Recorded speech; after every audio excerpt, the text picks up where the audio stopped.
All right, so a lot of you have still not gotten the picture, but let me show you something, right? This was February 28, 2017, 2 years after NNAMDI Kanu's first arrest. His first arrest was in 2015. So far, so good. This whole thing not happened for 10 years, going to the 11th year now, where that guy, they're still holding, right? So in 2017, see the people that were agitating seriously for the release of NNAMDI Kanu. Soludo, the present governor of Anambra State, Utomi, another Southeast leader, demand immediate release of NNAMDI Kanu. As you can see, some Igbo leaders have demanded the unconditional release of the leader of indigenous people of Biafra, unconditional, NNAMDI Kanu. Addressing journalists on the detention of Mr. Kanu, a former governor of the Central Bank of Nigeria, Charles Soludo, described the continued detention of Mr. Kanu as unacceptable and an abuse of Mr. Kanu's right to legitimate agitation. He went further and said Mr. Kanu was in the company of other Igbo leaders, including former presidential aide Pat Utomi and former head of Nigeria Electoral Regulator Sam Amadi.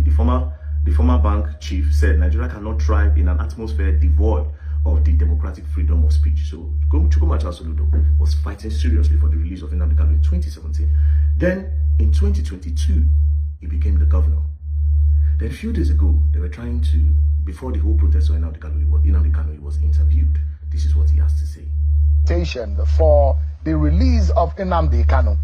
And I'd like to know, are you joining in that campaign for the president or the federal government to release NNAMDI Kanu? There will be protests in many parts of the country tomorrow, as we understand. What is your view about that protest and the agitation for the release of NNAMDI Kanu?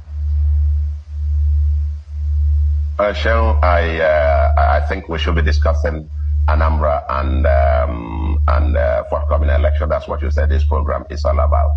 And you're not going to drag me, get me to, if you like, get us distracted from that focus. I get on to Monday sit at home thing, which is very unfortunate. We've made it very clear.